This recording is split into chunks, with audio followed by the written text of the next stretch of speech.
حضرت فضیل بن ایاز بہت بڑے بزرگ گزرے. جوانی کا زمانہ تھا تو ایک خاتون سے آشنائی ہو گئی، محبت کا ربط قائم ہو گیا. تو ظاہر جوانی مستانی ہوتی ہے اور جنون کا ایک شعبہ کہا گیا ہے جوانی کو، اور پھر دل میں اس طرح کے رجحان پیدا ہو جائیں تو پھر وہ جنون کئی گنا بڑھ جاتا ہے. تو اس کے ساتھ وقت طے کیا اور اس کے ملنے کے لیے بے تابی کے ساتھ ان گھڑیوں کا، ان لمحوں کا انتظار کرنے لگے.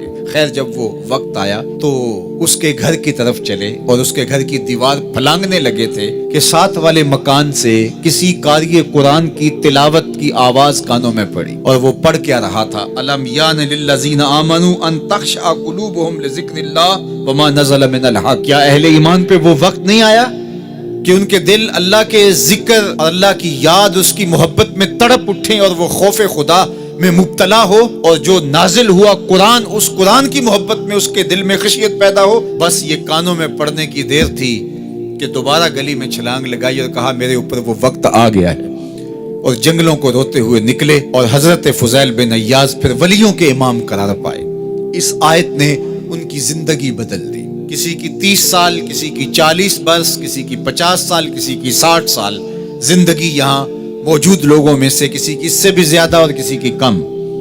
اس آیت کریمہ کو ذرا اپنے اوپر وارد کریں تو اللہ ہمیں نصیب کر دے کہ ہمارے دل تیرے خوف سے کانپ اٹھے اور تیری خشیت سے ہمارے دل لرز اٹھیں، اور قرآن کے ساتھ ہمارا ربط مضبوط اور مستحکم ہو جائے، اور ہم یہ اقرار کرتے ہوئے تیرے حضور حاضر ہو جائیں، مالک وہ وقت آ گیا ہے کہ ہمارے دل تیری یاد سے، تیری محبت سے، تیرے پیار سے مالا مال ہو گئے، اور اپنی باقی زندگی ہم تیرے پیار میں، تیری محبت میں اور تیری یاد میں بسر کریں گے.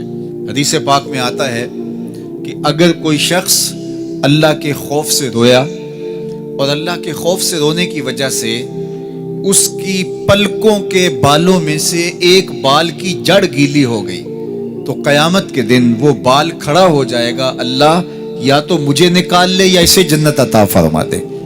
تو اللہ جل شانہ اس بال کو تو آنکھ سے نہیں نوچے گا، بلکہ اس شخص کو اللہ جنت عطا فرما دے گا. اللہ اکبر. گناہگار کی آنکھ کا پانی اللہ کے غصے کی آگ کو ٹھنڈا کر دیتا ہے.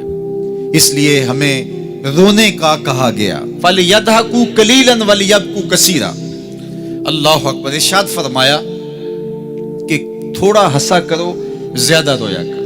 صحابہ کو ہنستے ہوئے دیکھا تو آقا کریم علیہ السلام نے فرمایا کہ تمہارے تک اللہ کی امان نہیں پہنچی اور تم ہنس رہے ہو. عرض کی حضور اس کا کفارہ؟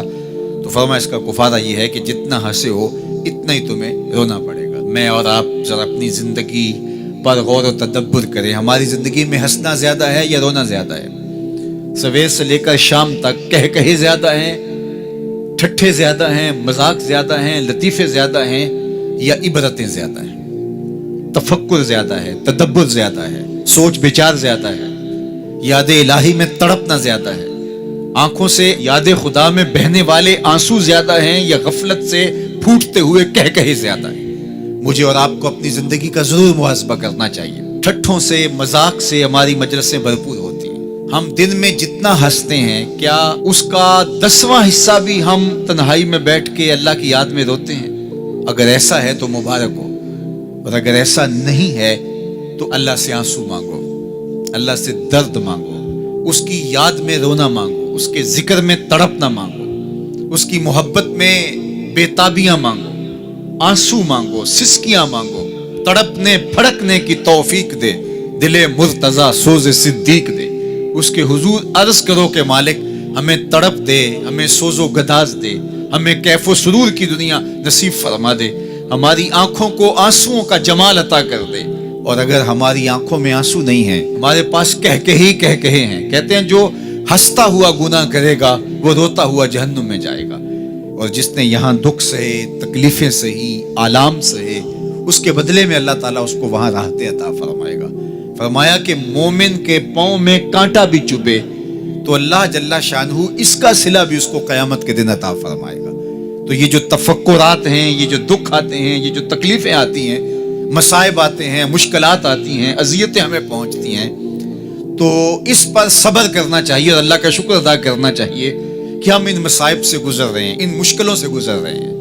اور اگر کسی شخص کی زندگی میں دکھ ہے ہی نہیں، سکھ ہی سکھ ہیں، تو پھر وہ سمجھے کہ وہ فتنے میں مبتلا ہے.